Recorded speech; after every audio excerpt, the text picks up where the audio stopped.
What's up, everyone? Happy Saturday, and welcome into the Point After with Mitch Kaiser. I'm your host, Mitch Kaiser, and coming to you on a Saturday following up the two semifinal games that we had on Thursday and Friday night, setting up the national championship next Monday, the 19th, which will be between the Indiana Hoosiers and the Miami Hurricanes. The national championship that everyone expected at the start of the season back in August. I know we all had that in our brackets. So going to recap the two semifinal games. I'll try to keep this episode short and sweet for you guys, under 30 minutes today. And we'll just recap the games real quick, and we'll talk about my points after and what it means going forward for the national championship game that we've got in about 10 days from now. So yeah, let's get into it.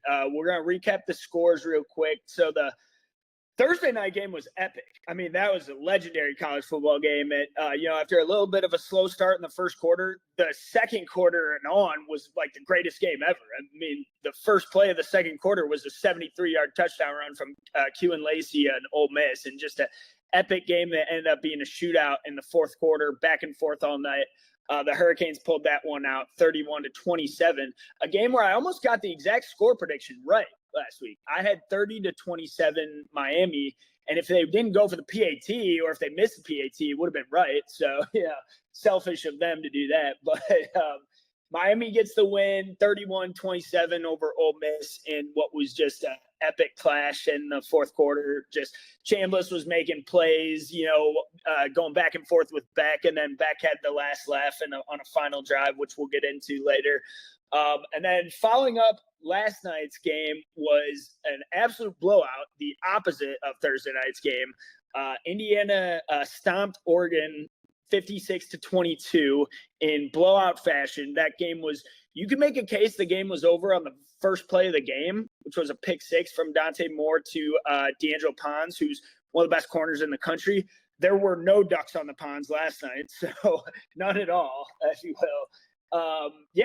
We've talked about pick sixes on this show, I think every episode so far, and how much they swing games. And that right there was like, ended the game for Oregon right away. I mean, so hard to recover from that, giving the Hoosiers a 7-point advantage. It was 7-7 before, Mendoza even got the ball. So it was like, that's not a good start for Oregon. It's hard to come back from that in a game.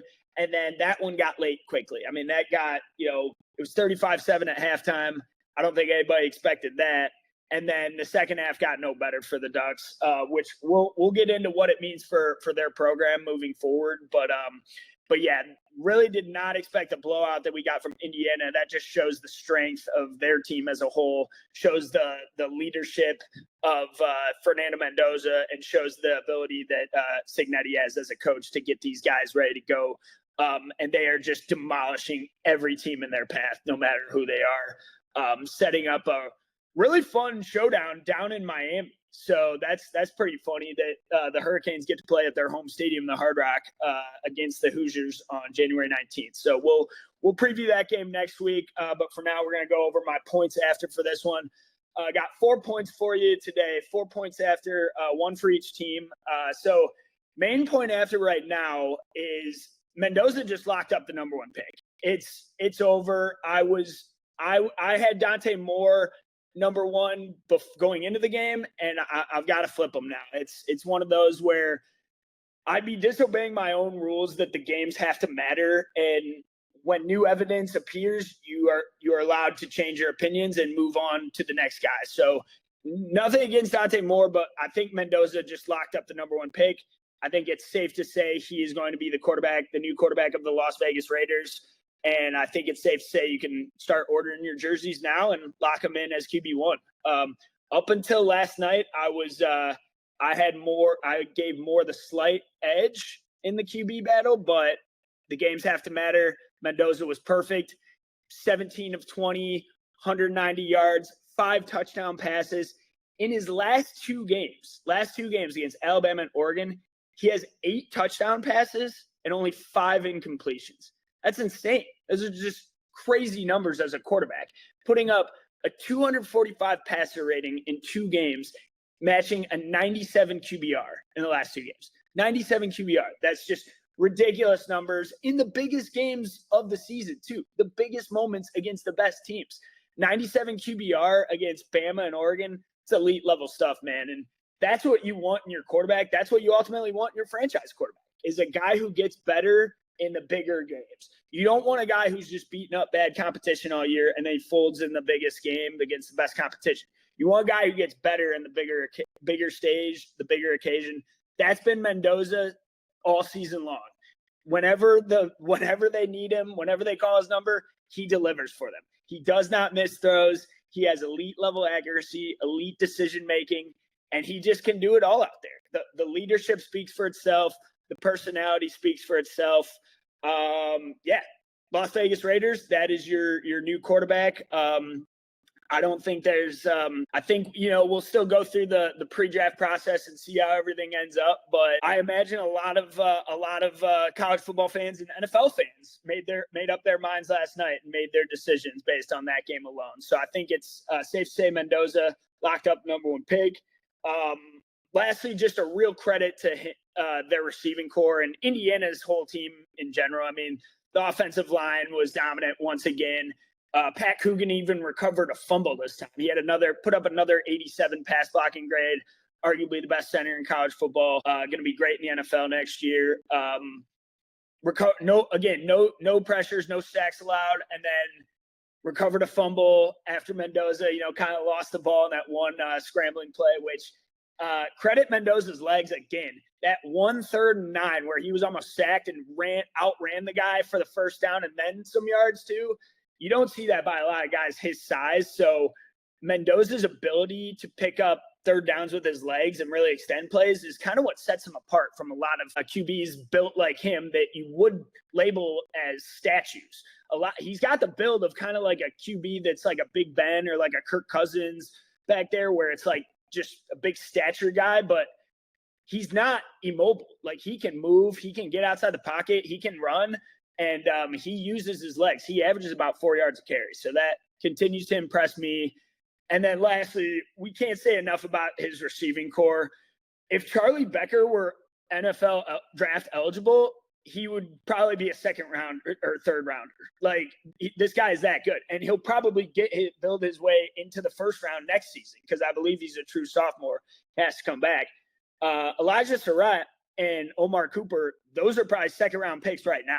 I would take them on day 2 of the NFL. Surratt, you could throw in the NFL today in the playoff games we got, and he would probably go for 6 catches for 85 yards. I mean, this guy is that good. He's been doing it for like 5 seasons in college football now, going back to James Madison when he was with Cignetti back at James Madison, following them to Bloomington. So can't say enough about this IU offense and just Mendoza in general. I was skeptical coming into the year. I was not a believer. Even going into the Ohio State game, I wasn't a believer. And he's shut me up every game along the way, continues to prove me wrong. So I got to give him credit now. I got to label him as QB1, and I think he just locked up the number 1 pick. So Vegas, there's your new quarterback. Welcome, Fernando Mendoza. All right, moving on. My next point after, we'll get back into this game a little later, but next point, wanted to talk about the 2 winners of these games first. My point after for this one, the Carson back revenge tour is on and in full swing. I mean, this guy is kind of unkillable in the game. I mean, you thought there were so many moments in that game where you thought Miami was down and out, where it's like a 3rd and long, 3rd and 10. Oh, they're backed up. Oh, Beck delivers again, another first down delivery, another first down with his legs. Just continues to move the chains, continues to extend drives, and just makes the right decision. I don't know who started the Carson Beck revenge tour, but he is writing back to all of college football this season. He's low-key become the villain of college football, which I kind of love. You kind of need guys like that in the league to make it better, make the stakes higher, and it's pretty awesome. It's pretty fun to watch. So I got a lot of respect for him after what happened at Georgia and kind of the fallout he had with Georgia and the fan base. And it's just kind of an odd breakup last season where he lost like 3 total games for Georgia in 2 seasons and always put up good numbers, and kind of just felt like he got the raw end of the deal there after the shoulder surgery. And in the one play, the final play against Texas last year in the SEC championship game, going into halftime, that last throw, where he didn't even need to throw it, and obviously his arm got pulled out and then required the shoulder surgery. So really admire Beck's bravery and courageousness coming back this season. I think he took a lot of heat from just people in general and people on Twitter in the offseason. And no, the arm strength is not there anymore after the shoulder surgery, but he is still so accurate underneath. He still makes the right reads, and he's still got the high IQ that you want in a veteran quarterback. And he can play the point guard role. I talked about on my last podcast that he's sort of like playing the J.J. McCarthy role for Michigan, where he's the point guard distributing the ball to his receivers behind the highly touted O-line who just gives him all day to throw.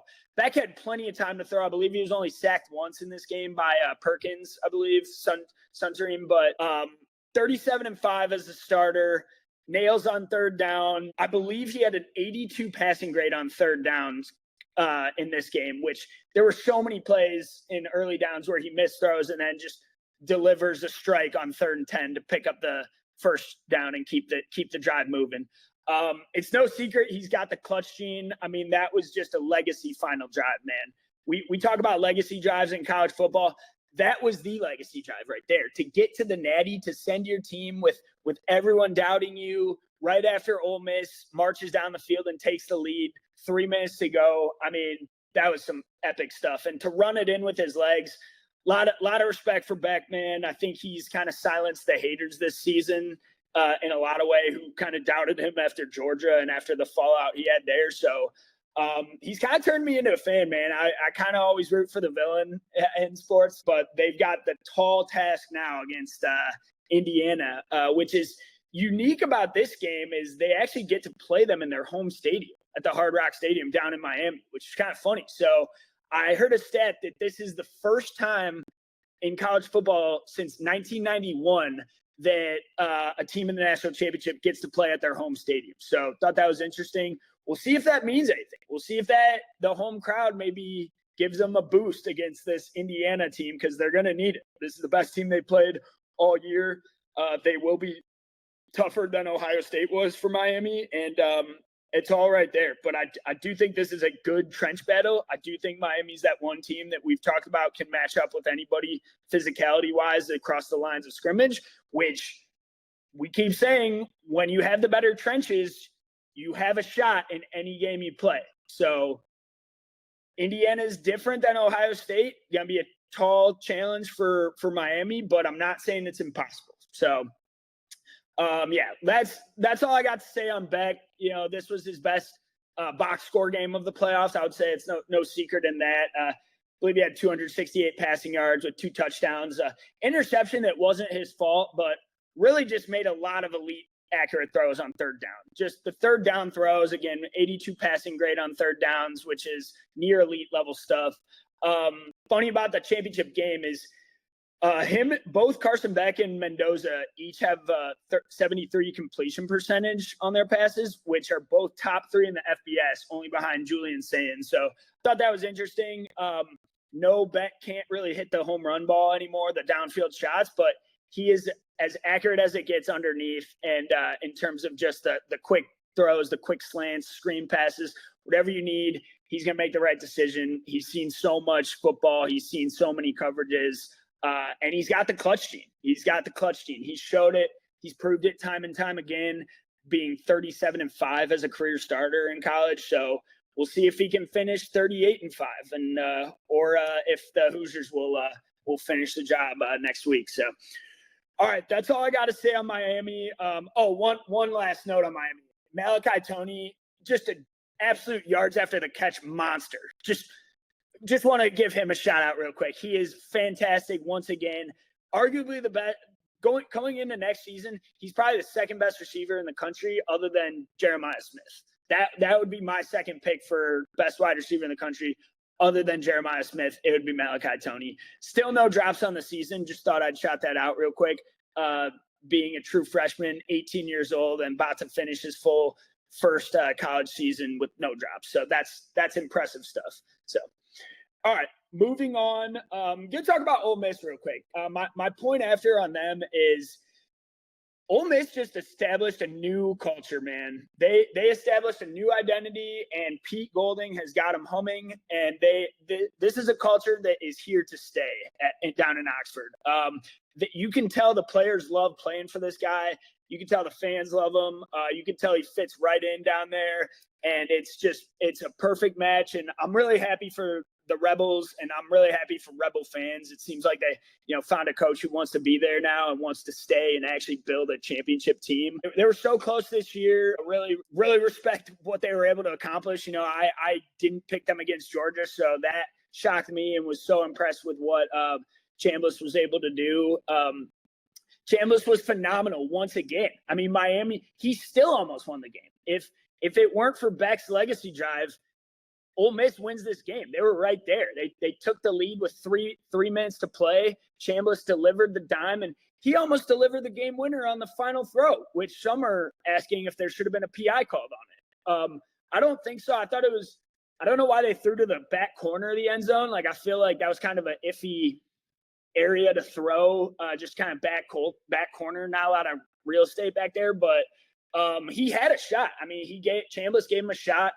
He was fantastic once again, like somewhere around like 270 passing yards in this game. I will say the one area where I thought Chambliss needed to do more was running the football and picking up first downs with his legs. I thought that was kind of what he could have done more against Georgia too. Only 7 rushing yards in this game, which I know a lot of that has to do with sacks, but I believe he only escaped the pocket and really took off one time, if I'm not mistaken, on one occasion for 19 yards. And that was a hell of a play where he really, extended, got the first down, 19 yards, and kept the drive moving. I thought he could have done that a little more. It might have, set up their chances a little better, but they had a chance to win, man. Their defense ultimately could not make enough plays, but Ole Miss not going anywhere. They're here to stay. They're established. Pete Golding has got them humming, and Chambliss unfortunately did not get the waiver from the NCAA to play next season, but I know those plans are still up in the air. He is currently appealing it with the NCAA, so he's going to do everything in his power to get his seventh year of eligibility. We'll see how that goes from the NCAA if they grant it or not, but Ole Miss will be fine regardless of Chambliss. I know quarterback's the most important position. You definitely want to get a good one coming back, and they might have to look elsewhere in the portal, but they've got dudes coming back for sure. I don't think you need to worry if you're a Rebel fan. You'll be right back in the playoff picture next year. Kewan Lacey just signed a deal to return. Weapons like Caden Lee and Deuce Alexander will be back on the outside. We know what they're capable of. Both went for over 600 receiving yards, and they're already attacking the portal too. Ole Miss has been one of the best transfer portal teams in the country since it started, like since it became a thing a few years ago, which I know a lot of that was Lane Kiffin kind of pulling the strings, but they've still established themselves as a portal player, and they're going to get dudes. They've already signed Jay Crawford, the star cornerback from Auburn, so really going to improve their secondary next year, which kind of was ultimately the weakness in this game. Was the defense just could not make enough plays, which was kind of our one question mark coming into this game. Was I wasn't questioning Chambliss in the offense if the Rebel offense could put up points. We knew they can put up points. We've seen it all season. I mean, they scored 39 on Jordan, but it was the defense, and I thought they gave them a shot. I thought they played well. Perkins really played well, defensive end for Ole Miss, but definitely going to have to improve that side of the ball next season if they really want to take the final step to winning a national championship. But yeah, they're in prime position to do it next year. Ole Miss not going anywhere. Pete Golding's going to build this thing up, and I know Rebel fans cannot wait for the LSU game next year. I believe it is in Oxford. I believe Kiffin will be returning to Oxford at a home game at Ole Miss, so that'll be a fun one. We'll be interested to see how the crowd treats them there. So. All right. My final point from the semifinals is Dan Lanning has one more hill to climb. He has his final hill to climb, but it's a big one. And it's I don't know if it's possible if he can do it yet. He's got to show it still. He's got to prove it. I'm a big Dan Lanning fan as much as anybody in the country. He's my favorite coach. I've always said if I could play for one coach in the country, it would be Dan Lanning. I just love the way he rallies his guys. I love the way he treats his players, total players coach, the ultimate motivator, just gets guys ready to run through a brick wall. So I love that about Lanning, and I love the culture he's built there in Eugene. And I think they're just getting started. They were so close last year, obviously. Oregon was who I picked in 2024. So that last year with Dylan Gabriel, that was my national champion.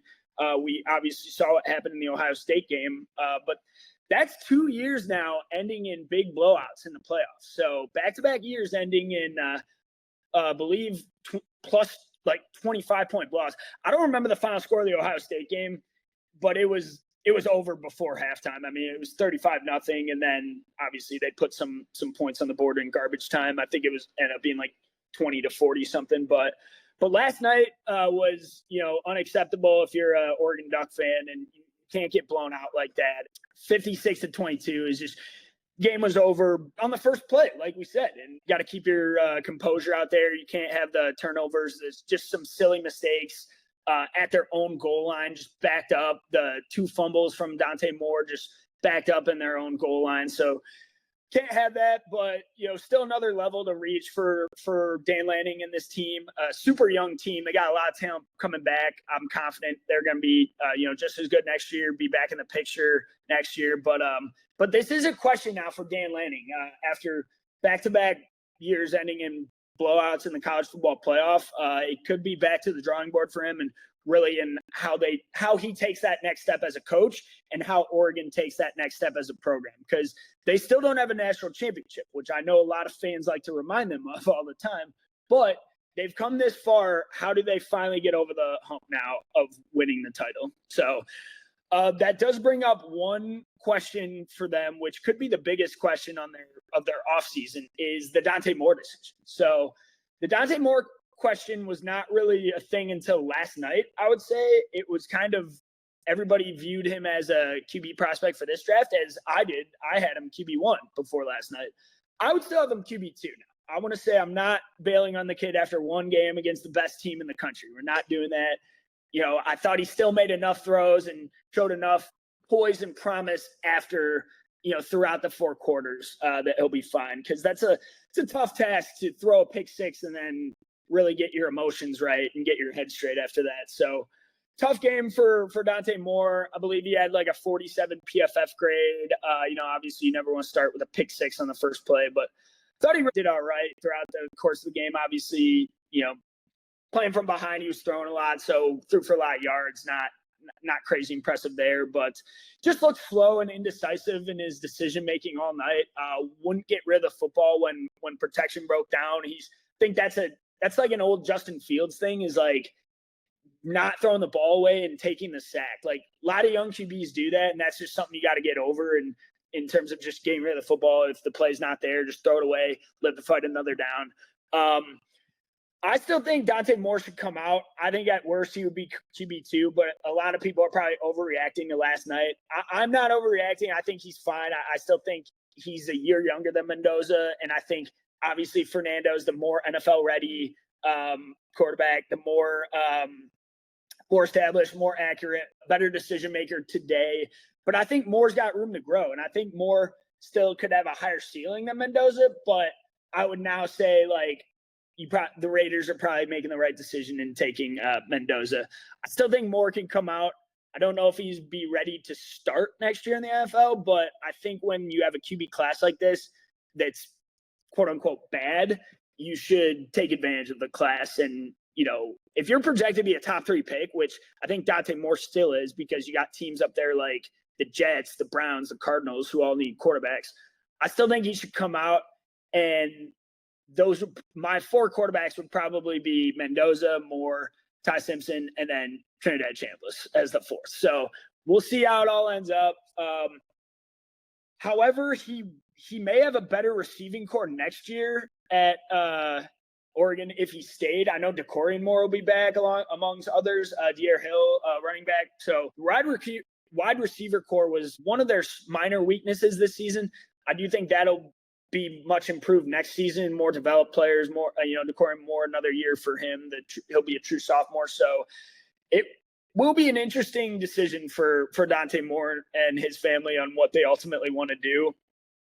I would probably argue if your goal is to, be a franchise QB in the NFL and make it in the pros, you probably want to come out now. This is probably your best opportunity to. But I do understand if a kid wants to win a national championship for his university. So I wouldn't discredit him if he came back and wanted to do that as well and develop even further for next year's draft. But next year's quarterback class is shaping out to be a lot better and deeper than this one. So we'll see what he does. But yeah, there you go. Those are my 4 points after for the 2 semifinal games. Recapping the scores, Miami walked away with a 31-27 win over Ole Miss. And then last night we had Indiana blowing out Oregon Ducks 56-22. So that sets up the national championship game between Indiana and Miami, which I believe Indiana is currently a 7.5-point favorite, which I think is probably a fair spread for this game. Toughest team Miami's seen yet. They've gotten by a couple teams so far, but this is a new juggernaut for them. Also a new juggernaut for Indiana as well, though. Mendoza has not, seen a defensive line like this, so be exciting matchup on that side as well. So, all right, cool. That's all I got for you guys today. Appreciate you listening. Make sure you guys like, comment, and subscribe below, and subscribe to my Substack as well. Be posting weekly articles on there. Monday, so last episode this week, Monday, I'll be doing a solo mock draft, the Mitch Mock 1.0. So doing a mock draft Monday. So, and then we'll preview, I'll have a guest on with me to preview the national championship game either next Thursday or Friday. So we'll figure that out. But appreciate you guys listening to me today and hope you have an awesome weekend.